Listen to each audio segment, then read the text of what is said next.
या वर्षातील अत्यंत महत्त्वाच्या आणि परम पावनाची ज्येष्ठ महिन्यातील संकष्टी चतुर्थी येत्या 3 जुलै वार शुक्रवार रोजी येत आहे.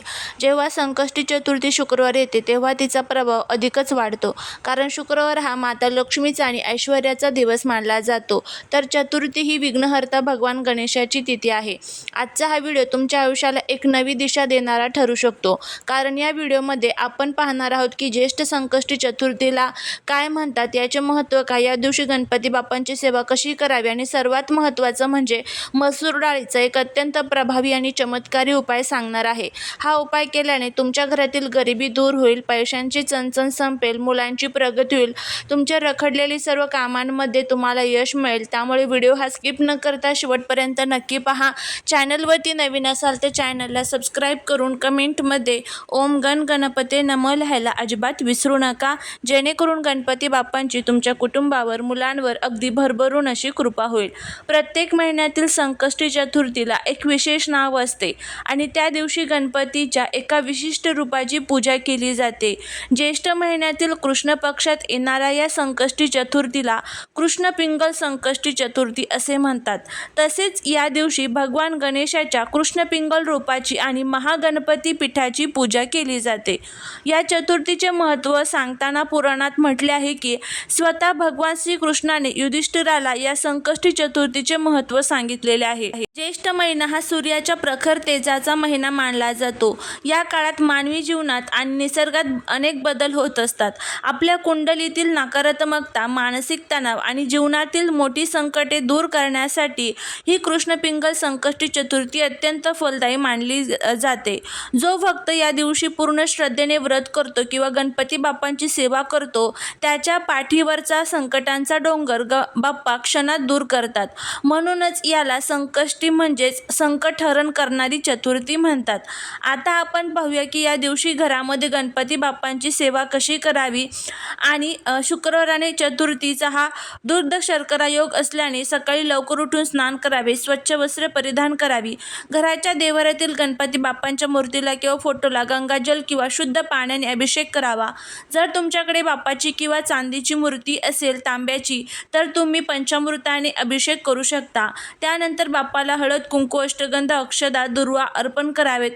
गणपती बाप्पांना लाल रंगाचे फूल अत्यंत प्रिय आहे. विशेषतः जास्वंदाचे फूल बाप्पांना नक्की अर्पण करा.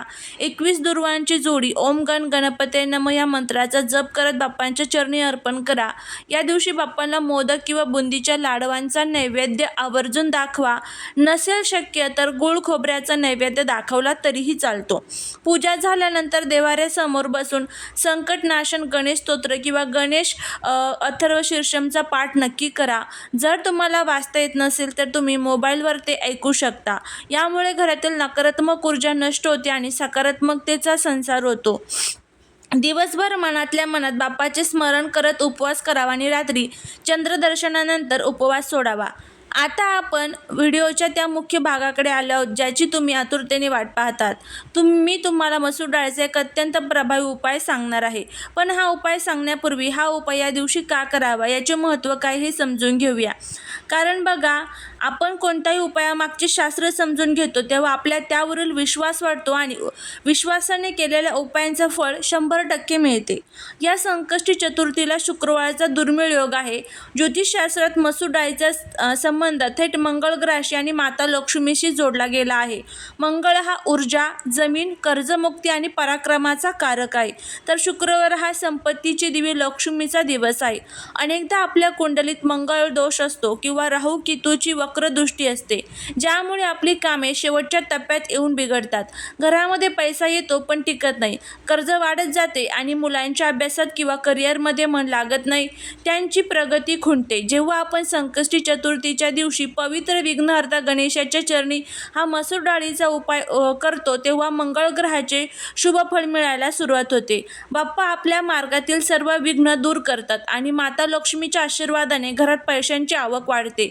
हा उपाय तुमच्या मुलांच्या बुद्धीचा विकास करण्यासाठी, त्यांच्या प्रगतीचे मार्ग मोकळे करण्यासाठी आणि तुमच्या प्रत्येक इच्छेची पूर्ती करण्यासाठी अत्यंत रामबाण मानला गेला आहे. चला तर मग जाणून घेऊया हा उपाय कसा करायचा. हा उपाय तुम्हाला 3 जुलै रोजी संकष्टी चतुर्थीच्या दिवशी सायंकाळी म्हणजेच प्रदोष काळात किंवा रात्री चंद्रोदयापूर्वी करायचा आहे. यासाठी तुम्हाला 1 वाटी अखंड किंवा अख्खी मसूर डाळ घ्यायची आहे, जी लाल रंगाची असते. यासोबतच एक स्वच्छ लाल रंगाचा सुती कपडा, 1 रुपयाचे 1 नाणे, 1 हळकुंड घ्यायचे आहे. सर्वात आधी आपल्या घरातील पूजास्थानासमोर किंवा बाप्पाच्या मूर्तीसमोर बसावे. त्या लाल कपड्यावरती मसूर डाळ ठेवावी. त्यावरती 1 रुपयाचे नाणे, हळकुंड ठेवावे. आता हातात थोडे पाणी घेऊन आपल्या मुलांचे नाव आणि गोत्र उच्चारून त्यांच्या प्रगतीसाठी किंवा तुमच्या मनात जी काही इच्छा असेल, जसे की व्यवसायात यश, कर्जमुक्ती किंवा धनप्राप्ती, ती इच्छा बाप्पासमोर बोलून दाखवावी आणि ते पाणी एका प्लेटमध्ये जमिनीवरती सोडावे. त्या लाल कपड्याची चौकोनी घडी घालून एक गाठ मारावी आणि त्याची एक छोटीशी पुरचुंडी म्हणजेच पोटली तयार करावी. ही पोटली बाप्पाच्या चरणाशी ठेवावी आणि ओम गण गणपते नमः या मंत्राचा 108 वेळा जप करावा. पूजा संपल्यानंतर ही मसूर डाळीची पोटली रात्रभर बाप्पाच्या चरणाशी राहून द्यावी. दुसऱ्या दिवशी सकाळी म्हणजे शनिवारी स्नान करून ही पोटली तिथून उचलावी. जर हा उपाय तुम्ही मुलांच्या प्रगतीसाठी केला असेल तर ही पोटली मुलांच्या अभ्यासाच्या खोलीत किंवा कपाटात ठेवावी. जर तुम्ही हा उपाय पैशांसाठी किंवा बिझनेससाठी केला असेल तर ही पोटली तुमच्या घराच्या तिजोरीत किंवा दुकानाच्या गल्ल्यात ठेवून द्यावी. या उपायाचा दुसरा एक सोपा प्रकार म्हणजे जर तुमच्यावर खूप कर्ज असेल तर या संकष्टी चतुर्थीला 1.25 किलो मसूर डाळ एका लाल कपड्यात बांधून ती एखाद्या गरजू व्यक्तीला दान करावी किंवा गणपती मंदिराच्या पायरीवर ठेवून यावी. या मसूर डाळीच्या उपायामुळे कुंडलीतील दोष शांत होतात, घरातून दरिद्री कायमची निघून जाते, माता लक्ष्मी स्थिर राहते आणि मुलांच्या बुद्धीला तीव्र गती मिळून त्यांची प्रगती वेगाने सुरू होते.